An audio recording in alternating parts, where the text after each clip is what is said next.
Sveiki, pristatysiu savo darbus trumpai. Manau, visos moterys tikrai mėgsta rankdarbius, turi savo pomėgius, mėgstu ir aš juos ir kartais domina tai, ko dar nemokėjau.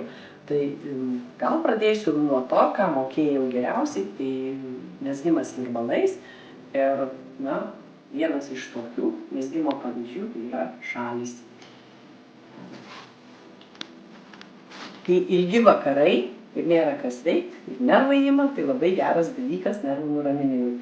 Sau arba kažkam dovanų. Kitas toks darbelis yra liemenė, kažkada buvo su aukšta apykakle, vėliau perdaryta. Kuo patinka mezginiai, kad juos galima paimti, išardyti ir perdaryti taip, kaip norisi. Ir vienas iš tokių didesnių mano darbų tai suknelių. Viena iš likusių suknelių, kitų nebeturiu, atidavus dukrai. Šitos irgi liko, bet jau būčiau atidavus. Taip, kad kol kas turiu pasidžiaugti ir pasidėti. O tokių mažų kojinėlių tai tikrai buvo numegzta ne viena, ne dvi, čia viena tik tai, kita dar ant vaibalų, dar nenumegzta. Tai vaikams kojinės, aišku, ir savo kojinės. Ir dar ką mėgau daryti ir parodysiu darbiniam procese. Aš mėgstu kelis darbus iš karto daryti. Tai čia keli pavyzdžiai, kurie neužbaigti. Tai yra riešiniai, dar nesusiūta ir dar nenumegzta kita jos dalis ant kitos rankos. Raštas tikrai gražus, labai patiko, labai tiko. Tiesiog buvo įdomu, mezgiau, kurį laiką atidėjau. Dar vieną riešinį irgi tik ant vienos rankos numegzta, štai su tokiom gražiom lelijom. Irgi labai patiko raštas, tai ir jums gerai. Ir galutinis variantas, kaip turėtų atrodyti riešinės, štai čia. Čia numegzta ir jas galima įveikti. Be riešinių, be mezgimo virbalais, kažkada susigundžiau nerti vašidų. Kaip aš sakau, jeigu moterys, mokat išnerti kylutę arba vieną kilpelę, tai vadinasi mokat. Ir iš siūlų likučių tiesiog radau raštelį, kuris man patiko, tai ėmiau ir numezgiau štai tokią skrarytę. Galima kaip šalytėlį dėvėti, su tiesiog šiltą kaklų gerai ir gers skaniai arbatą vakarais šaltais. Galima kažkam padovanoti.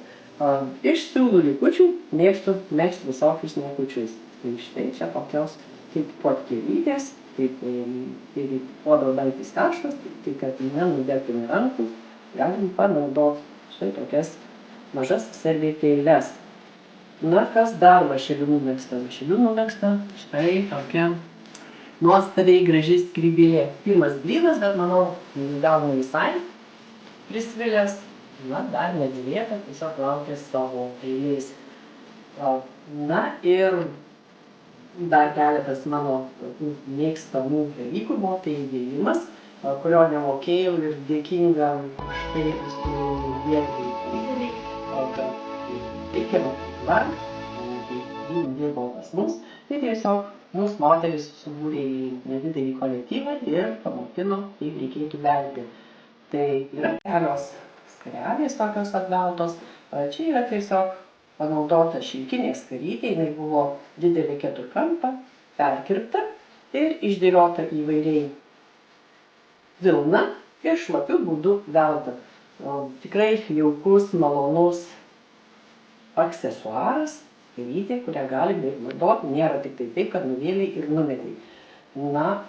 Ir toks šalikas, nežinau, vėlgi, paprasčiausiai buvo įdomu kažką daryti, tai nežinau, kiek jis čia yra funkcionalus, bet aišku, galima jį panaudoti, šiek tiek sulenkus, užsidėti ir, atrodo kaip princesė, bet šiltą kaklų galima panaudoti, galima nenaudoti, bet kai būna įdomu, tai ir darai ir nežinai, ar panaudosi, ar nepanaudosi.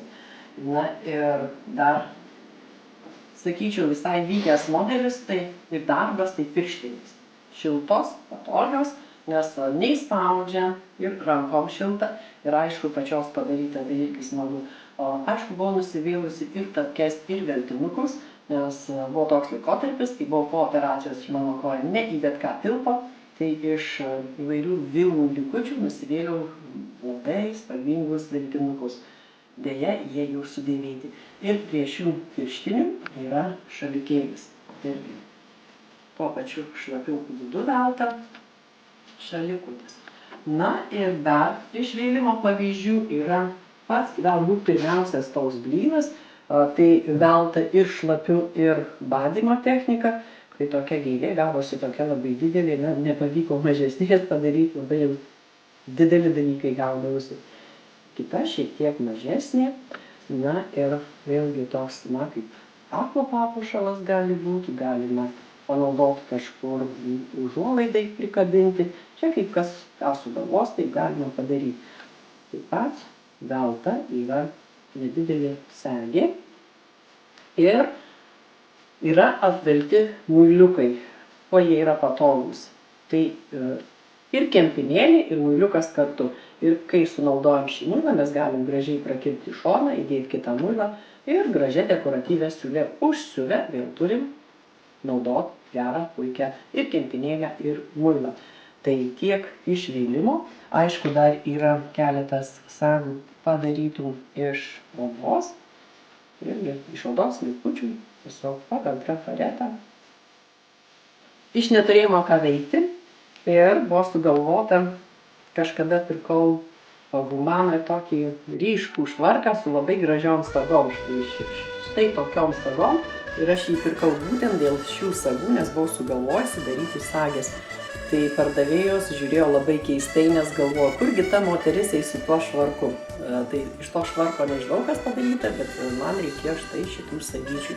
Ir jos pakankamai, sakyčiau, gražiai atrodo, gali prisisegti. Čia yra šiek tiek storesnė medžiagėlė, tai galima buvo siūti puspalčius, šiaip buvo puspaltis ir paskiriau štai tokią sagą. Na ir dar vienas iš mano tokių darbelių, tai šiek tiek dar neužbaigtas, reikėtų įsiūti užtrauktuką iš skiautinių. Pabandžiau skiautinių techniką ir supratau, kad tai ne man, nes reikia daug kantrybės. Aš jos neturiu, o čia reikia ir gebėti siūti, ir kantrybės turėti. Tai štai tokia, kosmetinė, ne kosmetinė, pieštukinė, ką sudėsim, tas ir bus. Tai iš tokių smulkesnių dalykų, na ir kažkada sudaužiusi šviestuvo gaubtą, sugalvojau, kad reikėtų pasidaryti. Tai, aišku, jau šitas gaubtas yra pritvirtintas prie šviestuvo, čia ne to, kur buvo sudaužyta. Gaubtas yra darytas iš popieriaus, merlės, klijų ir užbaigta dekupažo technika. Aišku, užklijuota juostelė, jinai sustambinta klijais. Ir ją, o puikiausiai šį šviestuvą galim pasikabinti ir, manau, papuoš mūsų namus tikrai. Ir dar dekupažo technika esu nudažius ir padarius suoliuką. Vėlgi, kažkada mūsų kolegė Mireta Greviškienė buvo pasikvietus, rašiusi projektą ir pakvietus moteris, kurios parodė šią techniką, tikrai patiko. Darbų buvo daugiau, bet jie yra išdovanoti, o šis suoliukas mano tėčio pagamintas. Jis buvo pilkas, paprastas, nudažiau žaismingom spalvom ir anūkai, kai atvažiuoja, mėgstant jo pasėdėti. Tiesą pasakius, ir man jis yra gražus ir, kaip pasakyti, vertingas. Piniginiai išraiškais tikrai nėra vertingas, bet tai yra tėčio prisiminimas. Tai va, ir dar vienas darbelis, kurį irgi atnaujinau, tai yra šviestuvas. Taip, kaip galima iš seno padaryti naują. Šis šviestuvas buvo juostelė užvyniotas, tos juostelės buvo jau sutrūniję, nukritę, buvo kažkur palėpiai rastas, tai tiesiog nuimta, paliktas metalinis karkasas apmegztas vašeliu ir jis labai gražiai atrodo vakare. Dieną jis taip gražiai neatrodo, nes vakare skleidžia tokią malonią, jaukią šviesą ir smagu, nes tai yra mano rankų darbo. Aišku, ne viskas, nes visas pats šviestuvas tai yra pirktinis ir kaip ir kažką minėjau, kad šiam šviestuvui greičiausiai metų daugiau nei man, o galbūt mano vieninkus. Bet turėdamos idėjų mes galim prikelti daiktus antram gyvenimui. Tai štai tiek mano darbų.